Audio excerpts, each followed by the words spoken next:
Well, folks, welcome to Fox Nation's coverage of the vice presidential debate, and what a night it was. You know what, folks? Face the facts. Kamala is not running for VP, she's running for president, and you, the American people, need to understand you are Joe Biden's heartbeat away from having Kamala, the far-left radical, as your president. A vote for Kamala is a vote for Joe Biden, and a vote for Joe Biden is a vote for Kamala. Remember that. And when we're talking about Kamala, just look at California, where she is a senator. Is that the state you want to model your country after? As someone who lived in California for 3 years, I can tell you, I don't think so. But you know what, folks? Joe and Kamala believe the government knows best and knows better than you how to spend your money, run your business, and live your life. Joe and Kamala will raise your taxes, and they will do it with a smile. Joe and Kamala will worship climate change and destroy thousands of high-paying jobs in the fossil fuel and energy production industries. A radical environmental agenda based on feelings, not facts, and not based on American jobs and livelihood. Joe and Kamala will not denounce BLM and their goal to defund the police, but Donald Trump and Mike Pence firmly stand with justice, the justice system, and of course, law enforcement. This election is about control versus freedom, closed for business versus open for business, and forced victimhood versus confidence in the American people and what we can do. And the choice is yours. And don't let Kamala fool you. She has the same socialist agenda she had when she lost the Democratic debates. What you saw tonight was Kamala repeating what she was told to say and what she rehearsed. She didn't give a single straight answer, not even about her and Joe's record. She threw absolute crap and alternative facts at the wall to see what would stick. And spoiler alert, nothing stuck. She was what Joe Biden is, simply anti-Trump. No substance, no policy, no direct answers. But in sharp contrast, what we saw from Mike Pence tonight was, and I'll be honest, what many Republicans wish they'd seen from Donald Trump. He was dignified, straightforward, eloquent, and honest. He was the Robin our Batman truly needs. So the choice is yours. But here now to help me break it all down is my all-star political panel, Johnny Joey Jones, host of Fox Nation Outdoors and a Fox News contributor, and Ethan Bearman, a liberal commentator and host of Left Coast News, and again joining me, Scott Rasmussen, pollster and editor-at-large of Ballotopedia.org. Hello, gentlemen. What a night it was. Hi, Tommy. And Johnny, we have you joining us from the great outdoors, by the way. So welcome to our panel from wherever you are outside and representing, the great American heartland out there. Yeah, we're in the middle of the heartland of Texas, actually, in Melvin, Texas. If any critters fall out of this tree behind me, I apologize in advance.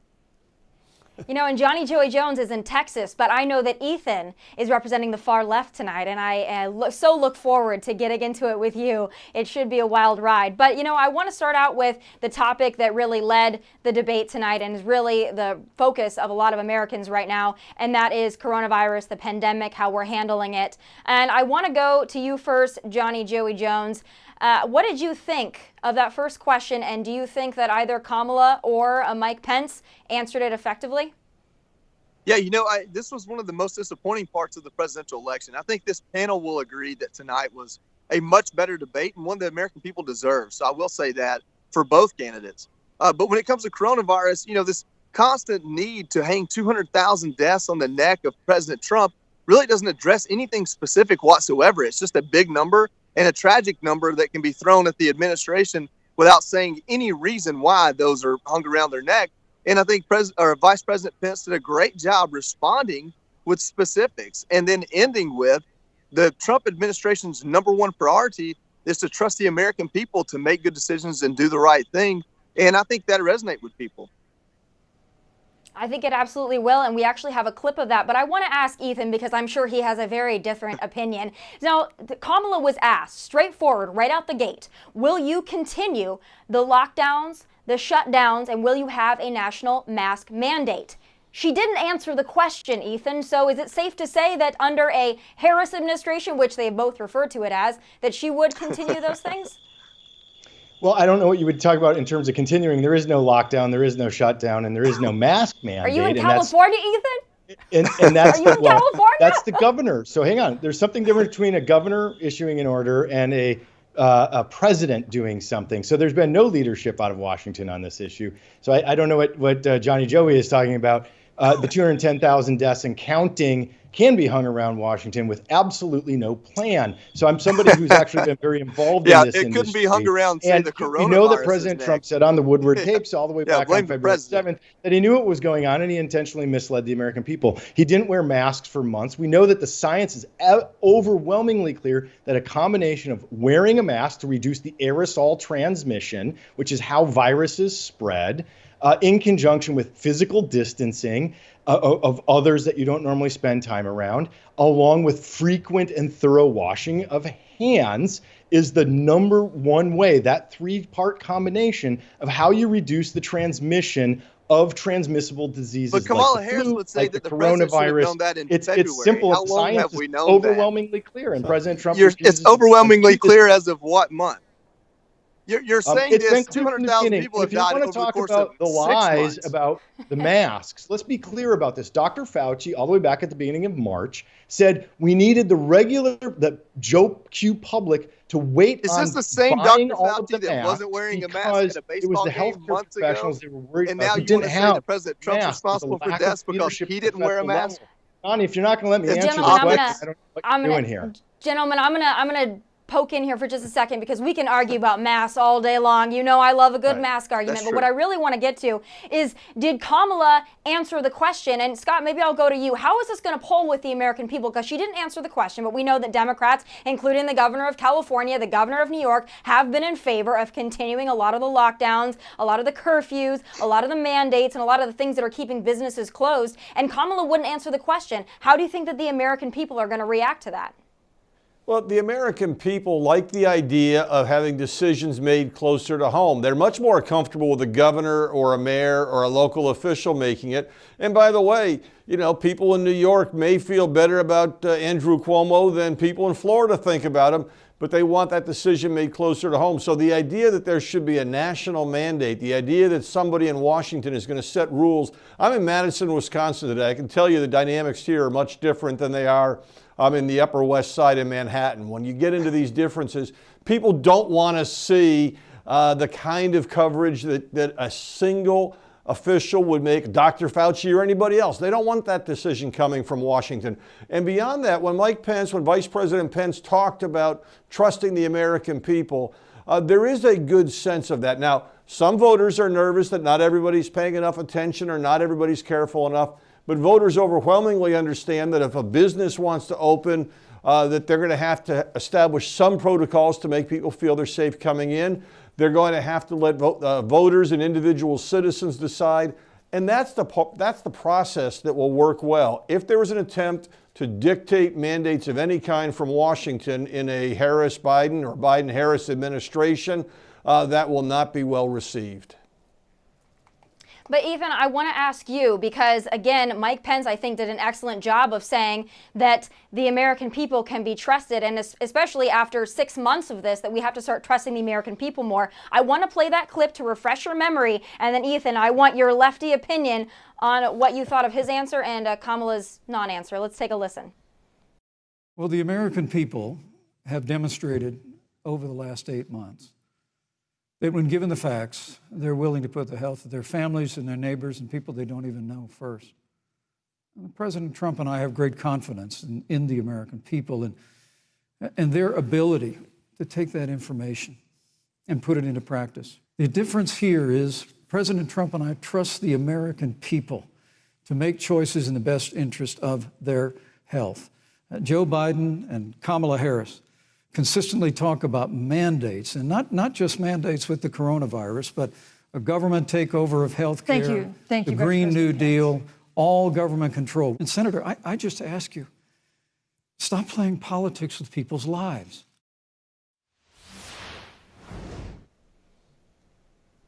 All right, Ethan, I thought that was a wonderful answer and a great contrast to the control agenda of a Harris administration, but I have a feeling you have a different take. What did you think of his answer, and can the American people be trusted to make their own decisions? Well, interestingly enough, I think the majority of the American people can be trusted to make good decisions for themselves. The issue in a pandemic is that it only takes a very small number, like patient 0 at the Rose Garden ceremony, or the example out of Iceland, which had defeated the coronavirus entirely. 2 tourists landed in Iceland who were supposed to self-isolate.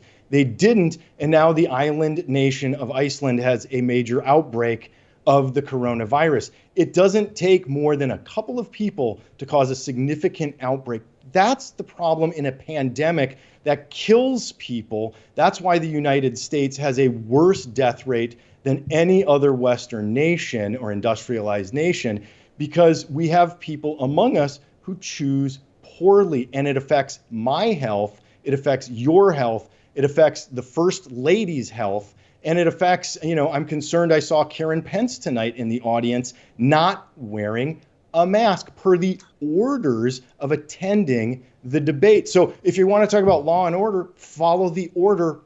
She won't do it. Johnny, I'm going to ask you, because we're going to talk about... No, Tommy, when I hear this, yeah. Everybody talks in absolutes about mask or no mask and following orders or don't follow orders. The reality is most Americans do want, even if they don't think they have to wear a mask, they do it because they respect others. But there is a sense of, we're really getting tired about these nannies lecturing us about we're not doing it enough. We have to do it more.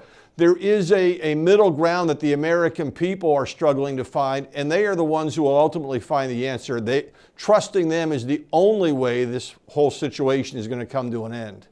And that fatigue is why there was a second wave of the Spanish flu in 1919 that killed more people than the first wave. Until the pandemic is under control. I think it's safe to say that you want us to stay at home until there are no viruses. But Johnny, I want to ask you about this mask thing. Ethan, your time is done. Don't be a Donald Trump or a Mike Pence here. She is talking, as Kamala would say. I am talking. Johnny, I want to ask you. I think that there's been a lot of discussion in this country, and I think it was brought up again at the vice presidential debate tonight. Are we going to have these lockdowns and these curfews and these mandates? Are we going to have them until we get a vaccine? And if we do get a vaccine during a Trump administration, is the left going to not trust it just because it comes from a Trump administration? What are your thoughts? Yeah, the vice president's response was perfect. It was, are you literally willing to undermine the legitimacy of a vaccine, which you and your own party has said is the only thing that you will believe or trust in? Are you willing to undermine the legitimacy of it to win in politics? And I think the lack of answer is the answer. And the answer is, in D.C., anything's on the table for the sake of politics, unfortunately, most of the time for both sides.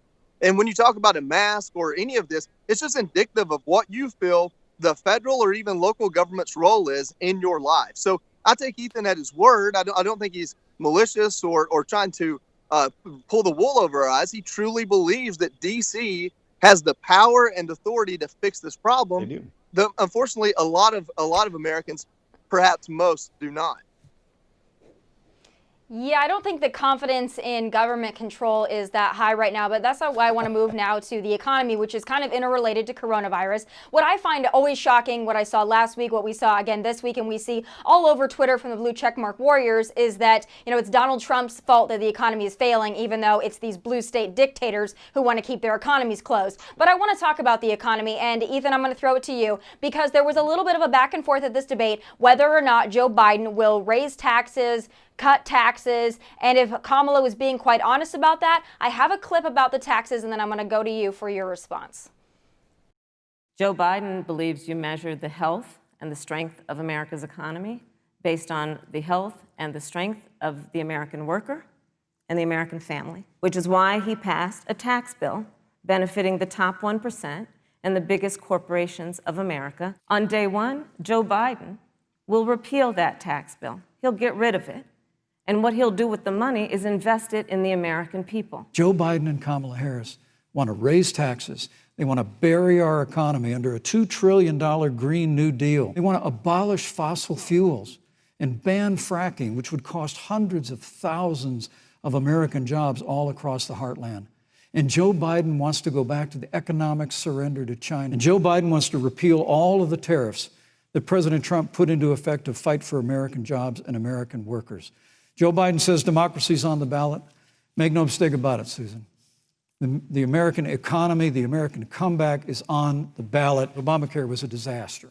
The American people remember it well. Look, Senator Harris, you're entitled to your own opinion, but you're not entitled to your own facts. All right, there is a whole lot to unpack there, but I want to go specifically to the taxes because it was brought up last week during the presidential debate, and I want to ask you, if you were going to be a surrogate for the Harris administration, is Joe Biden and Kamala Harris, are they going to raise our taxes and get rid of those Trump tax cuts? Because they seem to be pretty proud of that. Well, if you make more than $400,000 a year, there is their plan. Because with the tax cuts, we suddenly had $1 trillion a year budget deficits again during what you will call one of the hottest economies in recent memory. So if you're going to do that kind of a tax cut, which didn't have the trickle down effect that people like Art Laffer have lied about for 30, 40 years now, didn't trickle down and led to massive deficits, the only way to close that deficit, or the easiest way, is to say, hey, look, if you're making more than $400,000 a year, you're going to have to pay a little bit more. You took the majority of those tax cuts in the first place. They have pledged, the Biden plan on their website is no tax increases if you make less than $400,000 a year. I want to say something that's going to surprise you, though, Tommy.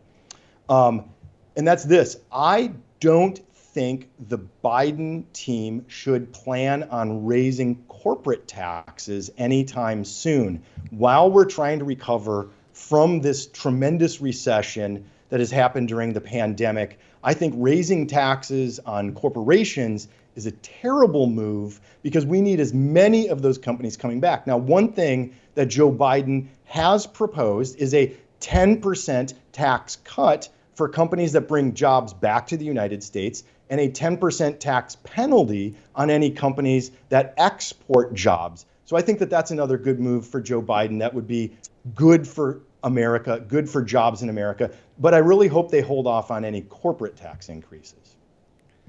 To be honest, well, you'll never make it as a surrogate. They're going to win, but Scott, I want to go to you. So can they get around this? Because we've already seen it from the Trump team. We're going to keep seeing it because we saw it last week, them saying we're going to end the tax cuts, which were very popular. It was a tax cut for 80% of Americans. How is that going to go over? And the American people going to sit back and say, you know what, maybe I don't really like Donald Trump, but those tax cuts now, I really like those. And Biden and Kamala kind of both saying they're going to trash them. How do you think that's going to play? Well, if you ask narrowly about the issue of the tax cuts and repealing them, people aren't going to like it. If you're asking about the broader question of the economy, so far people have more trust in Donald Trump's campaign than in Donald Trump's administration than in Joe Biden's promises. That's one of the issues that he does better on.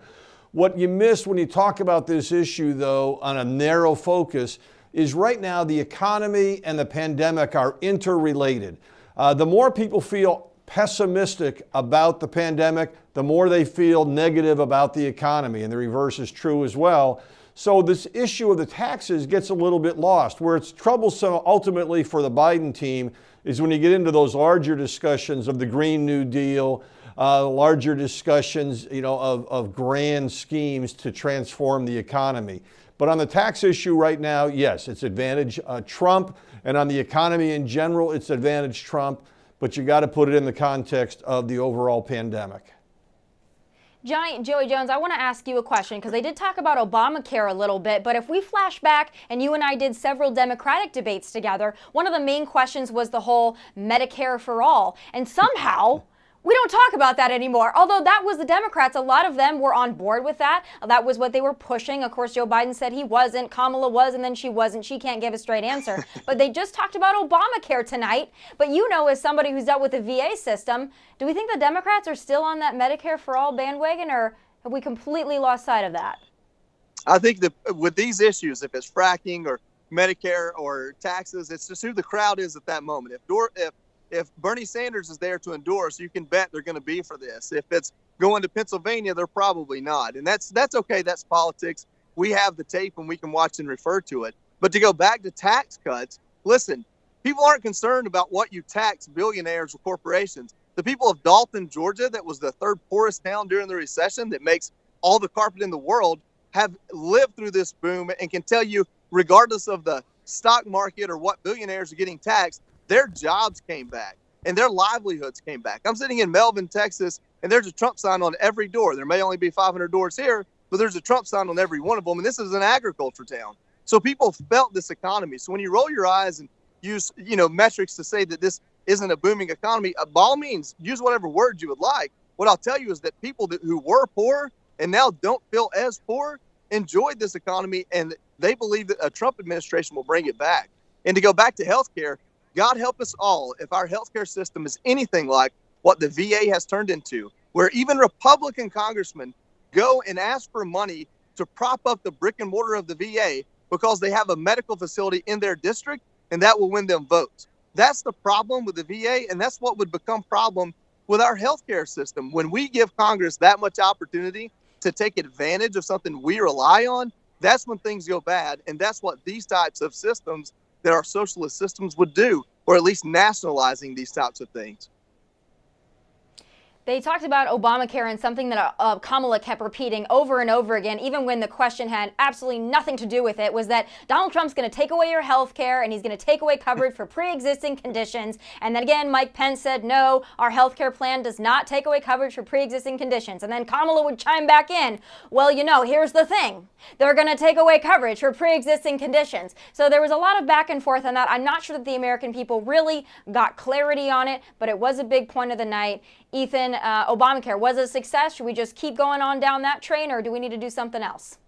Well, interestingly enough, the last 6 years of the Obama administration, Republicans said repeal and replace. When President Trump won the Electoral College election in 2016, repeal and replace. We have never seen a healthcare plan from President Trump, ever. They are in court suing to invalidate the Affordable Care Act, which means they are trying actively to remove coverage for pre-existing conditions. It's terrible. That is the fact. The Republicans have not put forth any plan. They had 2 years of controlling the House of Representatives and the Senate under President Trump, never came through with a plan to replace the Affordable Care Act. Joe Biden is on record very clearly, and his website shares this as well, for a public option to be added to the Affordable Care Act, meaning I'll still keep my private health insurance, you'll keep your private health insurance, but if you lose your job and you have cancer, for example, or you want to go start a new company, this is the problem with tying your health care to a job. I want to go start a new company. I can't because I had cancer once, so I can't get health insurance. That will be available. Ethan, I have a question for you, though. Where have we heard that before? Because you said something that was ringing a bell to me. If you have your private health insurance and you like it, you can keep it. Where have we heard this before? So, Tommy, look, the issue is not really about the Affordable Care Act or Obamacare or whatever you want to call it, because quite frankly, for most people, it's all just part of the healthcare system right now, and it's a symbolic fight. The Trump administration did remove the very hated individual mandate. That made a lot of people feel better. They did come up with some approaches to offer lower cost programs, lower cost premiums for people that didn't want all of the coverage that the federal government thought they should be required to have. But the ultimate question here is the Democrats are not really arguing to defend the Affordable Care Act. What they want to fight about is pre-existing conditions. And there's a very simple reason for that. It's a frightening phrase. It's a frightening policy. And it worked very well for Democrats in the 2018 midterms. And Ethan is right. The Republicans did have control after promising to to repeal and replace. They didn't do anything. And they still haven't come up with a simple answer, really, on how to address this problem of pre-existing conditions. I absolutely know that President Trump thinks that that's what his plan is. We're not going to do it. And Republicans in Congress will say that too. And the question is, why didn't they have a repeal and replace plan ready to go when they took charge? Well, John McCain kind of came in and threw a little wrench into that sucker, but that's for another time. The next thing I want to talk about, though, is really the record, because Kamala tonight wasn't really answering the questions that she was asked, or she was providing some alternative facts, as Mike Pence kept pointing out. And this was a very important point on fracking, in which she said, let me be clear, the fact is Joe Biden will not ban fracking. But however, we do have a certain clip of Joe Biden talking about fracking. Let's play it and let the record be straightened. Would there be any place for fossil fuels, including coal and fracking, in a Biden administration? No, we would work it out. We would make sure it's eliminated and no more subsidies for either one of those, any fossil fuel. Boy, Joey Jones kind of caught there. I wish we would have had that clip during the debate so Kamala could refer to it, because she said, let me be clear, the fact is he will not ban fracking. So who are we to believe, Johnny? Well, I guess the Democrats have the gift that this is the GAF-friendly candidate, and they can perhaps spin it that way. But the truth is that, I don't know if this administration would attack fracking, if they would, whatever he was talking about, phasing it out, I guess, during his 4 years, or if they would leave it alone. And the reason why we don't know is we don't get straight answers, and we get different Joe Bidens every time he gets up to the bully pulpit. And so it creates a lot of fear in the homes and households of people all around this country. Democrats love to use the blue collar, sitting around the dinner table, model to argue their points. But, they run from them when those points are things that would attack those exact people, their livelihoods and their jobs. And I think what really I get so frustrated here is that it's okay for Republicans to believe in taking better care of our planet. It's okay for Republicans to believe in making 20-year, 30-year plans. Unfortunately, that's not what Democrats offer. It's an all or nothing, because it's so emotional. And you have people screaming in the streets naked because somehow that makes the climate better. And when they pander to those types and those minded people, they lose the opportunity, I'm talking about the Democrats now, to bring any solutions to the table.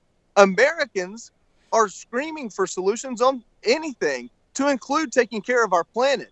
But eliminating fossil fuels is not a solution. It's a pandering talking point, and it's one that most of us are getting pretty tired of because we don't believe in it. Tommy, and Ethan, I'm going to go to you, but I do want to say a point. I do want to say a point real quick, because I think what's happening here, why we're getting so much back and forth on if you support the Green New Deal or if you don't, or if you support banning fracking or if you don't, and the reason why we're getting so many muddled answers from both Kamala and Joe is that they're both in a spot, especially Joe, where they are somewhat moderate. Joe is somewhat moderate, but yet his base is the climate change alarmists and the people, as you said, Joey Jones, who are naked in the streets screaming about climate change. They have to appeal to those folks as well. So on one side of their mouth, they say, oh, no, we're not going to ban fossil fuels. It's okay. We're for the blue collar worker. And now the other side of their mouth, they go, oh, no, Green New Deal, eliminate cow farts, eliminate air travel. So Ethan, what are we to do? How are we supposed to rationalize it when they don't even seem to be able to rationalize it within their own party? Yeah, well, even within the Republican Party, there are debates over what is the right policy to go with. But Joe's plan is clear, and it's on his website, if you read it, which is they don't want to issue any it says the Green New Deal. It says the Green New Deal, Ethan. Even the moderator brought that up. Talking about fracking for a second. They're not going to issue any new permits for fracking on federal land, which is 10% of all fracking oil well land in the United States. But let me make a proposal for you, because Joey's in Texas. I love Texas. One of my favorite places on earth, as a matter of fact. And there's an easy answer to our energy issue, which should be appealing to everybody that's talking right now. And that is the idea that America is fantastic at drilling holes in the ground, Texas in particular. The Permian Basin has heat in the ground where those holes are drilled where we get the oil out. And there's something called geothermal energy. It is clean. It is a base load power source, unlike solar and wind, which require exotic technologies.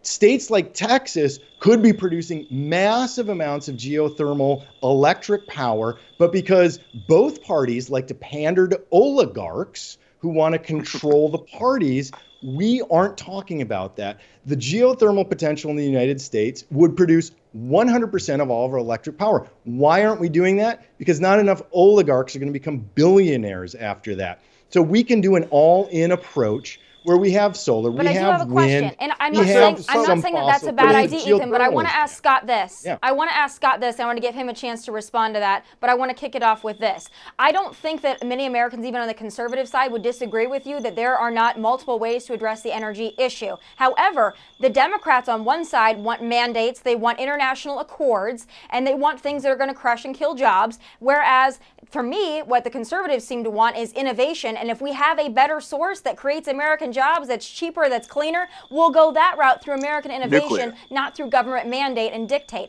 But Scott, where do you think the American people are going to stack up on this climate change issue? Because before coronavirus, this was the big rallying cry for the Democrats. Well, before coronavirus, this was a great advantage for the Republican Party. The talk that was going on about the Green New Deal early in this year in January and February was a clear vote killer. It would have been a very divisive and problematic issue for the Democrats to deal with. And look, Tommy, the reason that Senator Harris and former Vice President Biden aren't talking about or are trying to dodge these questions right now is because they think all that is required to win this election at this point is to not be Donald Trump and to let this play out. They're ahead in the polls. They think they're going to win. And the more you talk about specific issues, forget the underlying policies, forget the policies that Ethan laid out, just from a purely political point of view, there is no benefit to either Biden or Harris addressing these issues in a clear way because it can only put them at risk, and they don't want to do that. And that's the way the political system works.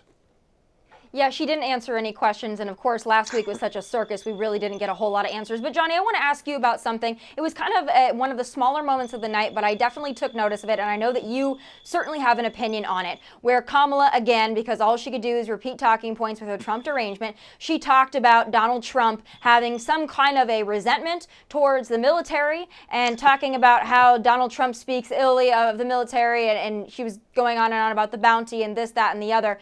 I want to get your sentiment as someone who served in the military. Was Kamala on the money there with her comments? You know, from the 200,000 Americans who have tragically died to coronavirus to all of my brothers and sisters buried at Arlington, it would be amazing if Democrats could quit using the dead Americans to pander to the alive ones about who should or shouldn't be president. This is a debate about what we're going to do moving forward.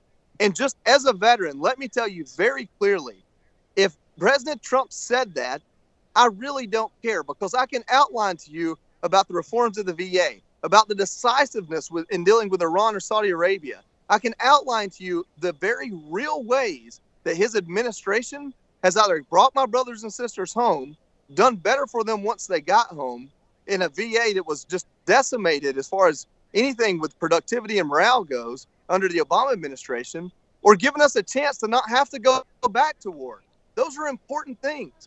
If he secretly hates us, I don't really care, because his decisions and administration aren't reinforcing those things. I don't need a good person in the White House. I need someone to put policies in place that keep our brothers and sisters alive. And that's what we have with President Trump. I'm sorry, but if you think the loser's comment is going to win your way to the White House, I don't know what you're on, but you're not on the truth. Hey, I'm going to give you the final word on that because it was so well put and so eloquent. I just got to give you a mic drop, and we're going to move on to the next topic. Another thing, Ethan, that Kamala wouldn't answer, even when Mike Pence had to double ask her, and that was about the Supreme Court and whether or not a Harris administration, I'm going to keep saying Harris administration because they both have, would pack the court. She wouldn't answer the question. Why is that, Ethan? Well, this is an easy one. And first off, Mike Pence isn't the moderator, so she doesn't have to answer his question. Secondly, it's easy. She wouldn't answer the moderator's question. The Republicans have spent the last 50 years packing the court. There have been 15 Supreme Court justices picked by Republicans to 4 by Democrats. In 2016, 8 months before the election, Republicans didn't care if it was a 4-4 split court. Now, suddenly, a couple of weeks before the election in 2020, it's of a critical nature. Senator Rafael Cruz of Texas in 2016 went on record saying, I will not have any hearing if Hillary Clinton wins the election. So this is just utter rank hypocrisy on the part of the Republicans. Look, reforming the court is a huge priority for the Democrats. That's where they need to go in this. Now, whether or not that means if Amy Coney Barrett is rammed through the process in record time like in a way Obamacare that hasn't been done in the last 100 years, then the Democrats will probably take things in their hands. If you want to take a scorched earth approach and then you become the minority party, as you say, elections have consequences. Well, look, elections have consequences, and Amy Coney Barrett. There you go. No, Amy Coney Barrett is one of the consequences of the last several elections, and she is very likely to be confirmed. The polling right now shows movement in her direction by a 47 to 40% margin. Voters believe she should be confirmed, and that will happen and go on. The Democrats may desire, and there may be many on the left flank of the party who would like to see the court packed, but it's not going to happen because it is not something that voters support. And again, this is the reason that Senator Harris and former Vice President Biden don't want to give an answer to the question, because if they say they support this, that hurts them with most Americans. If they say they won't, well, that may depress their base. This is politics. One of the things, I heard some comments early tonight that this debate was better than the last one. It was better tone. It was something else. And yeah, it was. It was certainly a little more polite. We didn't have as many interruptions. But you know what? This was as frustrating as almost all these debates, because the moderator asks a question and then the participants say whatever they want, regardless of whether it has anything to do with the question. And that's a problem with these debates to begin with. Yeah, no, I agree with you on that. I think that Mike Pence did a much better job of outlining the policies of Donald Trump. In fact, actually defending Donald Trump better than sometimes Donald Trump defends himself. Yes, but another he did. thing I want to talk about when we're talking about the Supreme Court, and I want to ask you guys about this because, quite frankly, I'm kind of in the middle on it, and you might find that surprising, Ethan, but I want to ask about this. When asked about abortion, again, Kamala was asked if she would have unfettered access to abortion, and I assume that also means late-term abortion, something that's not popular with liberals or with conservatives, the late-term abortions. And then vice versa, we had Mike Pence basically just say, hey, I'm pro-life, this is where I stand. We've always known that about him. But with Kamala not answering that question about, unfettered abortion, do you think that anybody's going to ask her about that, or are we just going to slip that one under the rug too? Well, I mean, it's a great talking point for Republicans because of the low hundreds, if not less than 100 per year that ever happen, and it almost always involves the mother's health, late-term abortions. It's such a non-issue, but it's a great lightning rod topic for the right. So it's something that almost never actually happens. And so if the mother's life is 100 times line, is not almost be never something that is available. Happens. Let me finish answering the question. That's 100 lives. So let me finish, Johnny. So Johnny, can I finish? That's 100 lives. Johnny, I'm going to be Larry King for a second. Can I finish? Can I finish? I mean, seriously. You finish, and then Johnny, it's your turn. Abortion is such a topic. Look, a woman's right to liberty over her own body. And this whole idea of being pro-life seems to only matter to most Republicans before the baby's born. Mike Pence was in charge of the coronavirus task force. Mike Pence has done things to remove healthcare access for women. Amy Coney Barrett has been on record in terms of her writings will reverse all the way back to Griswold, which means which most people don't understand, the basis of Roe is this liberty, which actually goes back to Griswold, which says you have the right to have birth control. And if that's where we're going, the left is going to win because most women, including Republicans, want to have access to birth control if they have endometriosis. That's one of the tools to use to deal with that. Ethan, it's actually health care. It's not all about abortion. I'm going to let Johnny go because you got your time. I really want to just jump in with one key. Scott. I gotta let. Okay. All right. Go ahead. You're welcome to interrupt me if I say something like those 100 babies that were aborted aren't that big a deal. But to go back to this, listen, I'm glad you said most Republicans only care about it up until birth, because I'm not one of those Republicans, and the Republicans I know aren't one of those Republicans. You cannot be pro-life and not be pro-mother. But when you say that not being pro-mother after the birth has something to do with whether or not women have the right to birth control and restricting women's right to health care, and that comes back to things like religious liberty, at least admit this is a complex problem that no politician should use to pander for votes, and maybe Americans need to have this conversation. But listen, people that care about abortion care about lives. They don't care about punishing a young mother in dire circumstances. And that's just not a legitimate argument, and it shouldn't be the argument. And that's what's so frustrating about the argument. And Kamala Harris should be able to talk about this. And if it's not in certain terms, if it does leave room for understanding and conversation, the worst she's done is reach someone. And you know what? I'm not happy with Mike Pence's very quick answer to that, as we were talking about earlier, going to a different issue before he even tackled it on something that's supposed to be a big part of his fundamental belief. We owe a larger conversation to the American people by our politicians.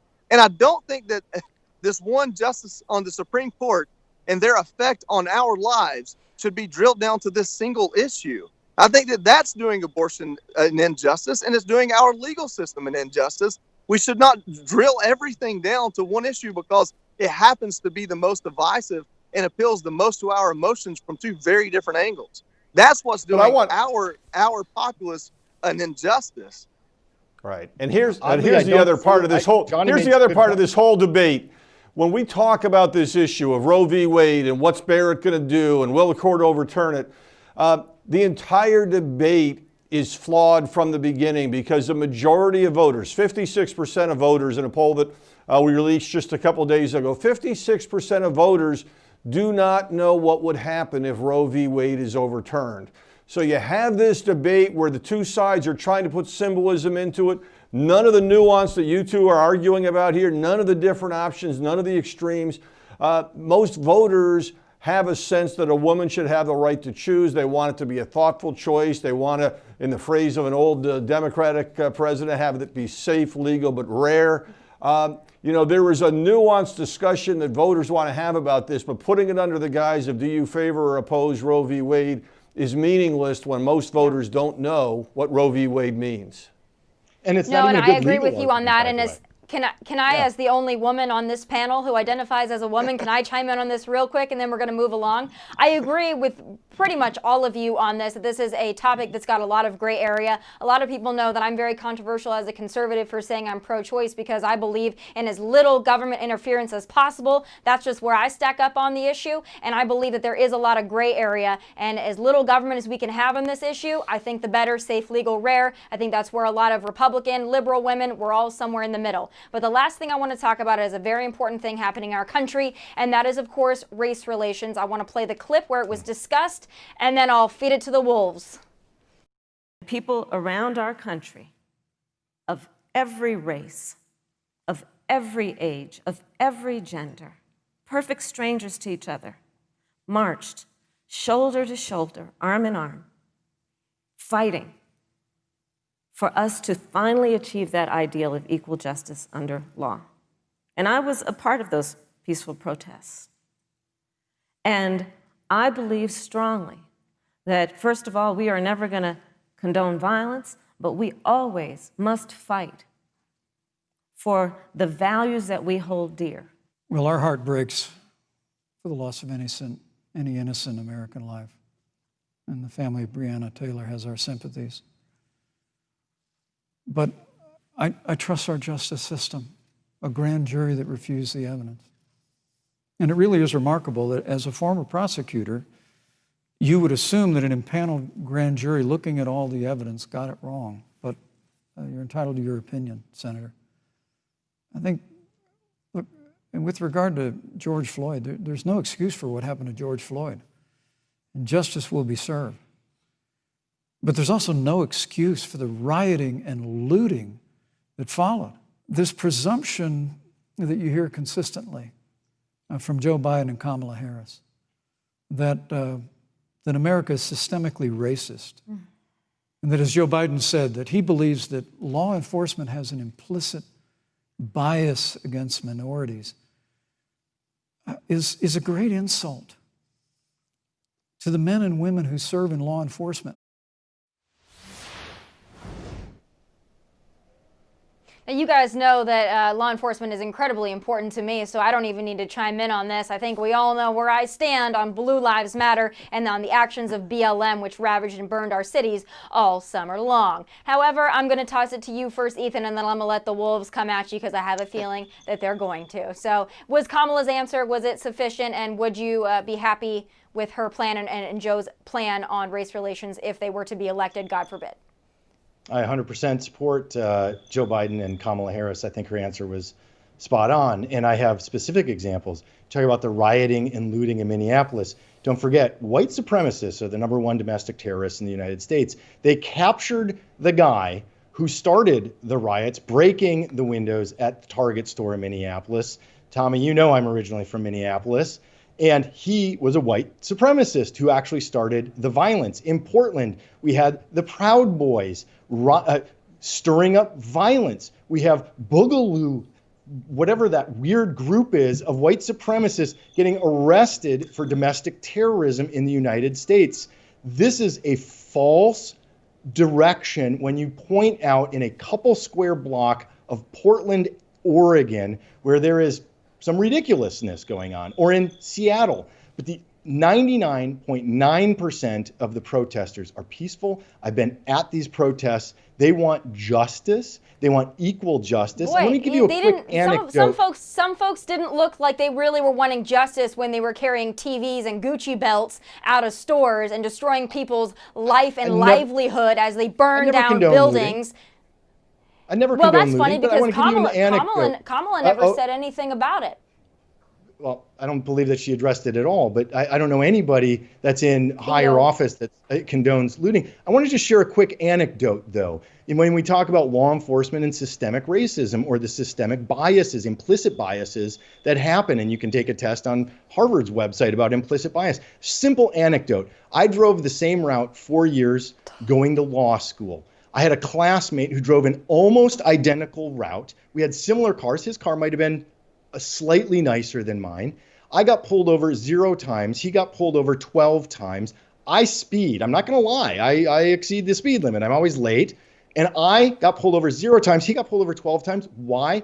He has dark skin. I do not. I have light skin. I happen to get the target of the ire of white supremacists because I'm Jewish. So I get the hate and the die in the ovens regularly. And it's been happening more since 2016 than at any other time in my public life. It's out of control. It's not addressed by this administration. And yet the DHS, the FBI, CSIS, others all say white supremacists are the #1 problem for domestic terror. And I don't hear this administration addressing that. And I have a problem with it.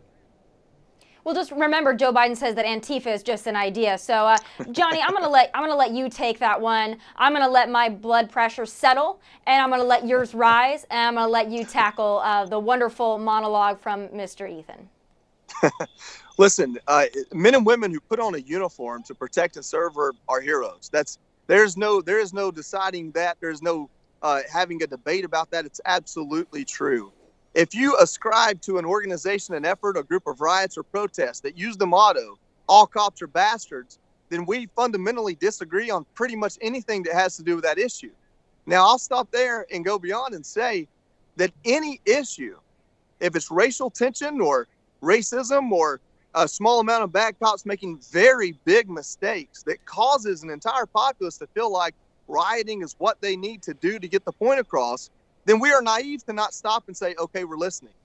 And the moment we say that, every Democrat that's supporting these random acts of violence that turning into protest should also say, hey, guys, they're listening. Let's figure this out. But see, that's not what Congress does, because you don't get votes fixing things. You get votes telling people things are broken. So we need to point back at D.C., this all-powerful D.C. that we heard about earlier tonight, and we need to say, listen, these riots aren't right. They're not good. Whatever is causing them, legitimate or not, if you want to start working on that tomorrow, that would be great. So when a senator from South Carolina brings forth a bill that may address some of these things, and it's completely disregarded because he's a Republican and it's an election year, that's the problem I have. Listen, people in the streets burning things down, I hope that we arrest them all. Cops doing bad things, I hope they go to jail. That's not hard for anyone to agree on. But when the people running for president and vice president allow these types of emotional appeals to become pandering, and then our streets set on fire, if it's a white supremacist, please throw them in jail twice over. I'm okay with that. I've got nothing for those people. I agree with you there on that, Johnny. So, Johnny, really quick, though. So, Tommy, the polling Guys, on this... I have to... The polling on this is really straightforward. Polling, and then I want your final thoughts. Okay, the polling on this is that most people in the beginning of these protests thought both that the protesters, most of them were interested in expressing legitimate grievances, but there were a few bad apples. Most thought that the cops that were involved, and most believe that most of our law enforcement officers are really good people doing a dangerous job, and there are a few bad apples. And right now, because it's become so politicized, we did a poll last week and asked, suppose you had a choice between 2 candidates. One emphasizes civil rights and racial injustice and Black Lives Matter, and the other is talking about law and order and Blue Lives Matter. Who would you vote for? And you know what? We're a divided nation politically. It was 46 to 46. The only good news there is, as a society, we're not as divided as our politics. Well, hey, I appreciate that, and now I do have to wrap up. I know we could go on this all night long, and I think that Johnny's going to be eaten by some kind of a wolf or whatever they have in Texas, a hog, I'm not sure. But I do want to wrap up, and I'm going to start with Scott because we left off with you. I want to get your final, very brief thoughts, who you thought won, and just a closing remark from you. Well, I thought that actually both of them did pretty well early in the debate. Senator Harris seemed to tire later on. And as you've hinted at a couple of times already, Vice President Pence is much better at making the case for Donald Trump than Donald Trump was a week ago. And that's just the reality of the situation. I think that the president should take some notes and think, maybe I should let Joe Biden talk more next time. Yeah, I think that every time we let Joe Biden talk, it's just better for our cause. But Ethan, I'm going to go to you. Final thoughts. What do you think? Who do you think won? Although I'm pretty sure I probably already know the answer. You know the answer. I think Senator Harris, of course, won. Mike Pence gave a very low energy debate. The fly landed on his head, which has become the hit of the internet. And flies don't land on moving things. They land on things that are still and sometimes not doing so well. But here's the deal. Kamala Harris painted out a vision for the future. Vice President Pence talked about the past. And the majority of us want to look to the future, not yesterday. All right, Johnny, I'm going to let you wrap it up from Texas before I give my final thoughts and say goodbye. Yeah, I think that those first two answers are indicative of exactly how it went tonight. The people that won tonight were the respective bases that aren't so worried about the house burning down tonight, because two candidates on stage and were able to put enough of their respective parties' message out there to make people feel like, okay, well, maybe there is an actual campaign behind these two candidates we had last week who could not focus on anything. I don't think anyone was swayed in their vote tonight, but I think that some voter enthusiasm might have been salvaged for both parties. And more than anything, I saw some mutual respect that I kind of enjoyed between the two of them, and thought they both did a fine job for their party. And obviously, I like what Mike Pence had to say more than Kamala Harris. All right, gentlemen. Well, my final thoughts on it. Again, I went into this thinking that Mike Pence was going to be low energy. Sometimes I find him, though I find him very dignified, sometimes I find him boring. I was blown away by his performance tonight. I thought he was eloquent. I thought he spoke very well to the American people in a very direct way. I thought he was endearing. I thought Kamala was going to be much stronger. I really did, though I do not like Kamala whatsoever. I thought she was going to be stronger. I found her repeating talking points and lines that she's used not only on Twitter repeatedly, but in the Democratic debates over and over again. So at the end of the day, I'm happy with the debate. I can't wait for the next presidential one. Folks, that's our coverage for tonight. Thank you for watching Fox Nation's debate coverage, and we will see you next time. God bless you, and take care.